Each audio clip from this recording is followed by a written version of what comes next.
Okay, here we are with a 11-year-old unit. Will it run? It's not cooling. It's 11 years old. 5-ton unit, Nordyne. Will Nordyne run again? This is the question. Run with us through this, walk with us through this, so let's see what happens.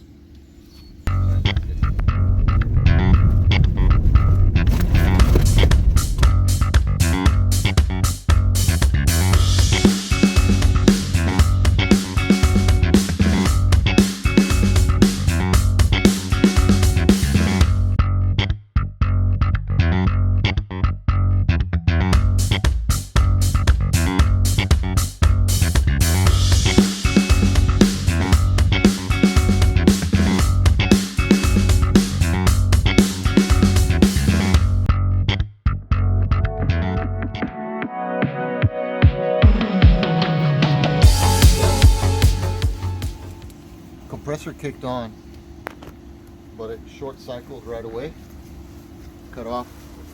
So we are going to find out why it's short cycling. Could be short cycling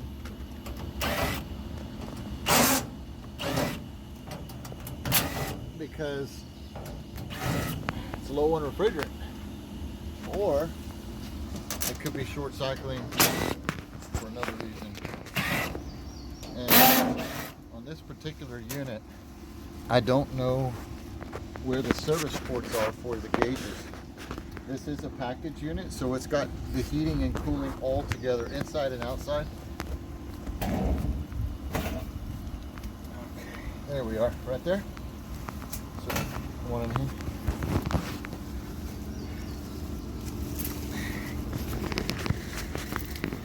Okay. So, here's our ports, suction line port. Here is our low pressure switch. Now, I didn't hear this motor kick on. Did you, Zach? No, sir. When the compressor kicked on. So it may be out on a high pressure. Come here. See it good? So here's the port for your high side line. Here's your port for your low side.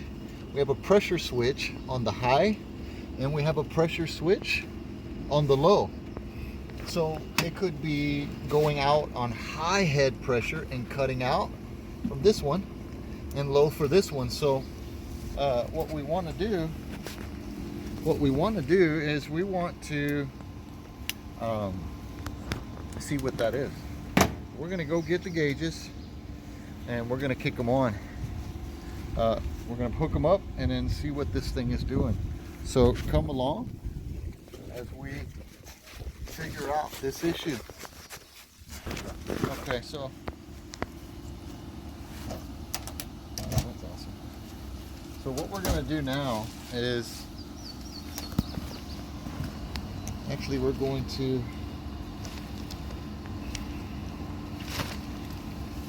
open this up here. That compressor kicked back on again. The blower is kicking on. You can see compressor kicked back on and now just kicked out. And the condenser fan motor was running. So I'm automatically ruling out the fact that it's going out on high head pressure, because that's where it would go. It would be pointing to the condenser fan motor because it's in cooling. So yeah, we're definitely low on refrigerant. It went down. Now possibly one of two things: low on refrigerant, or an indoor valve, expansion valve, stuck closed. In other words, a restriction in the line. But it went down to 9, and now we're at 43 with the compressor off. So what is that showing? That it's possibly low on refrigerant. So the next thing we're going to do, and I do this to really diagnose whether it's the TXV or not is we're going to add refrigerant to it to see if that number can come up.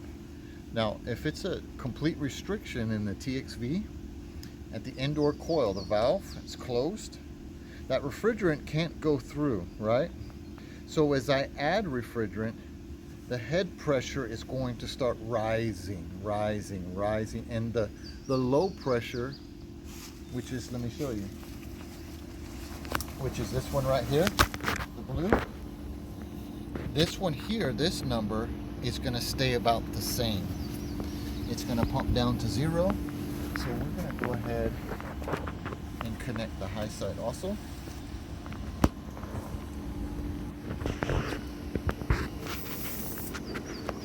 Okay.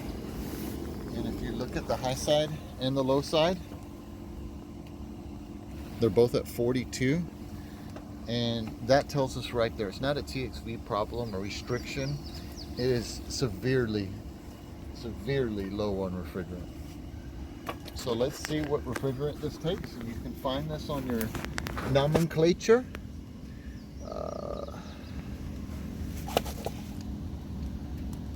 It's going to tell us all kinds of things, including what refrigerant this is taking.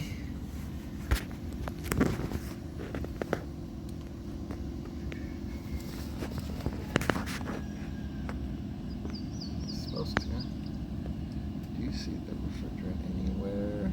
Not familiar with this style unit. The nomenclature for a Nordine package.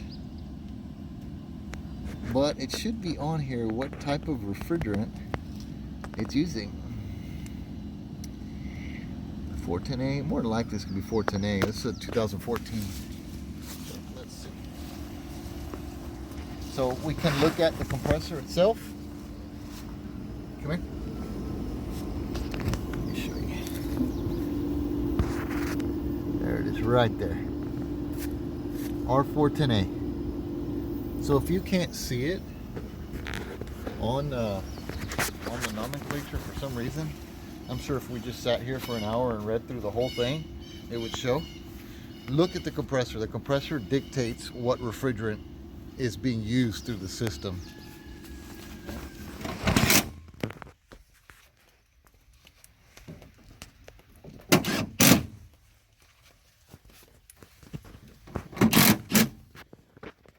Okay, we got this buttoned up. I didn't get any leaks detected on the actual macaronis. It was more geared towards the center of that slab of the coil. So it's clear that the actual coil is leaking refrigerant. So what we're going to do is close this up. I've already talked with the homeowner, and he's decided to add refrigerant, and then he's decided to just weigh the cost as far as replacement on the coil versus the whole unit. So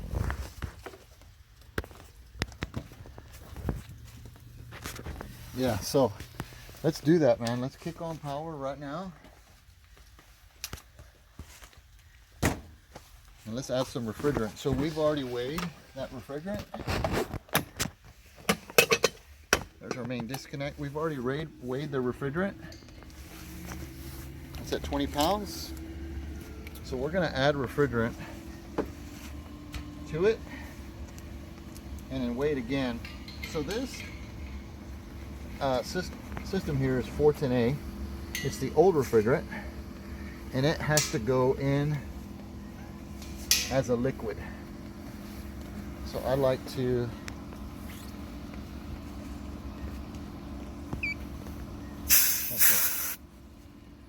purge that air out of that line, so it's just refrigerant. We are going to add refrigerant.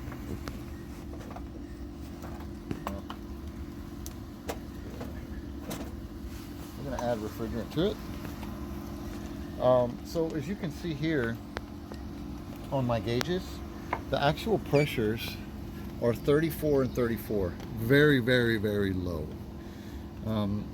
Typically on a 410A system with that old refrigerant, when the system is equalized, compressor's not on, and we're looking at this temperature outside, it's a little chilly, 150, right? So what I'm going to do right now is I'm going to add some refrigerant, and we want to put it in liquid. So look here, I'm adding refrigerant to it. There might be a time delay on here, 5 minutes, but I want to deactivate that pressure switch. So I'll just add a little bit to it to bring it up above that cut in on that pressure switch. So the cut in is, I don't know, 80 psi, something like that. I don't think this makes sense. But we also have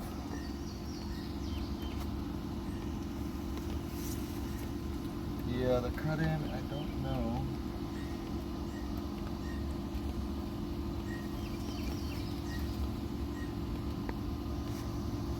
Thought I heard something, but refrigerant leaking, but it wasn't. It was just air moving through.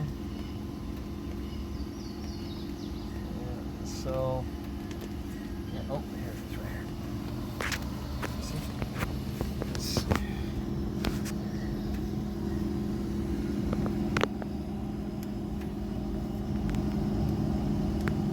See that we've got on these defrost boards for the outside. There it is. There's a delay there, so there's a delay switch, so you can just short those two test pins, the two pins, and it'll kick the unit on. So now come up here, we're adding refrigerant to it.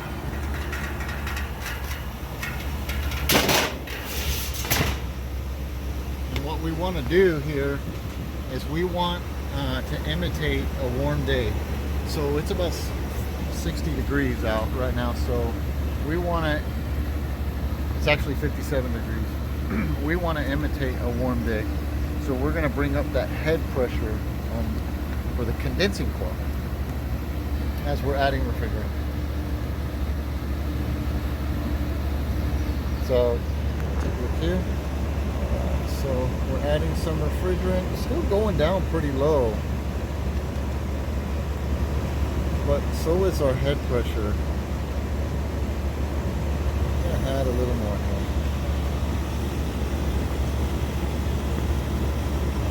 So in order to replace this evaporator coil, we have to take this top off completely. Pull it out from over here. So what I'm looking for right now is for there not to be a restriction here, which is a piston going to the outside unit, but also a restriction inside, which is going to be right on top of here. There's a piston in here. So definitely taking refrigerant. So it's definitely taking refrigerant. So I'm adding refrigerant right now. The high side is right here.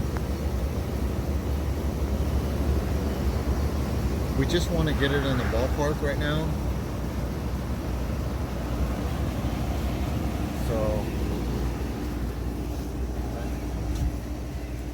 here, sometimes it'll give you a charging diagram, and there's not. So we're going to charge this thing by superheat.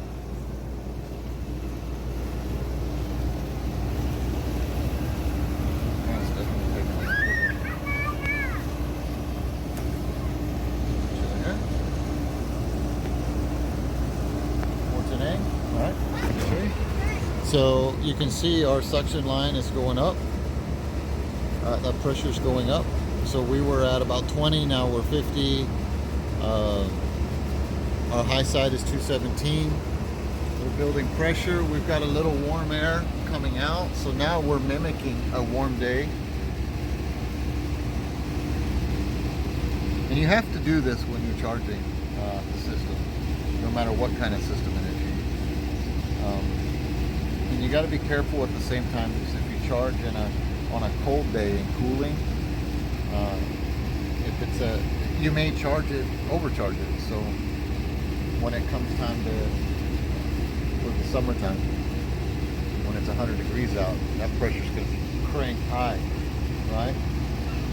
Okay, so now we're going to focus on superheat. There, you bring it over here. 50. There's our superheat SH. So we're looking at that number right there. So we want it to be within a range. So we're going to add more refrigerant to it. Right now I'm adding more liquid. This is a blended refrigerant, so we want to add liquid. So the blended refrigerants work together and come in the system.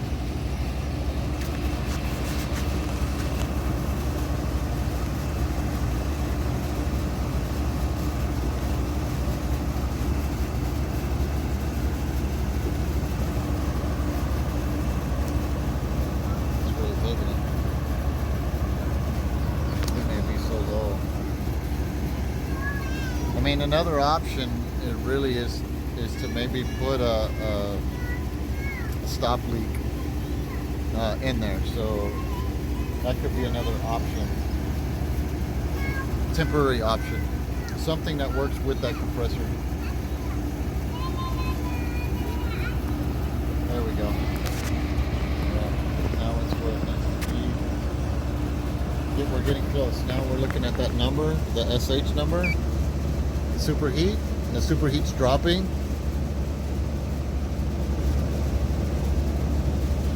So now we know that the refrigerant that's going into the indoor coil is actually boiling off correctly. There's a certain number we have to have for every system, every evaporator coil. That refrigerant needs to be superheated to a certain extent. Coils are clean, filters clean. You can see here we're just adding it here, adding it to the system through that port, suction line, and I'm getting the temperature of that line. This is coming off of the evaporator coil.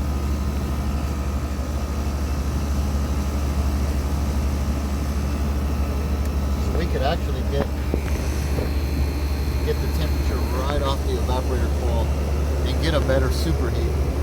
So that's right off of the evaporator coil behind these spots. So now look at our superheat. We want it between 5 and 25. We're right on. Right on, right there. We don't need to add any more refrigerant to it. So now we're going to weigh this thing. Oh man. Woo.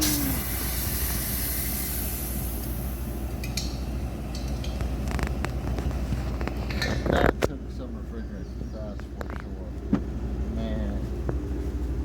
Oh man. I think I let that go a little too much. But so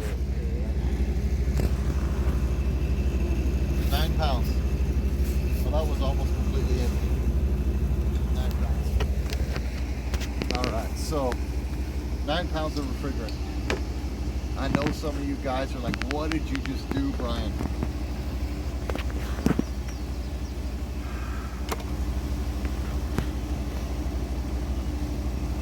It's cold outside.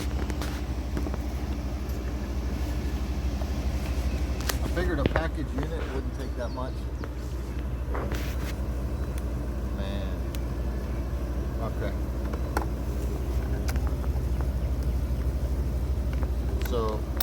I'm not going to charge them for all that refrigerant. I'll just charge.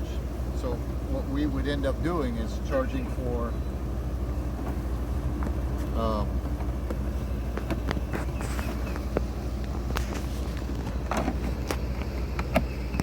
service call, leak check, that kind of thing. But yeah, we're at 14 degrees superheat right now. That's exactly where it's supposed to be. And you can see that the unit's not kicking on and off anymore. So we're gonna do, that's hot and cold.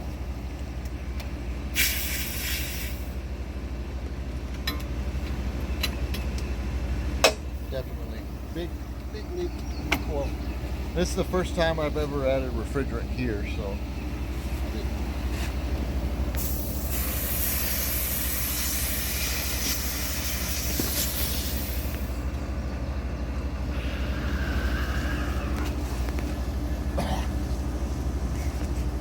So you can buy quick disconnects to put on these gauges so that refrigerant doesn't come out like a crazy maniac and you don't sit there burning your hands. And I don't have it right now.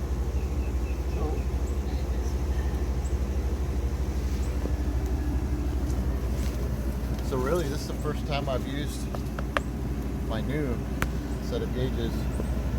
I've had field piece for a long time, just like this, but a different version, and I will never go back to anything else. That worked out great.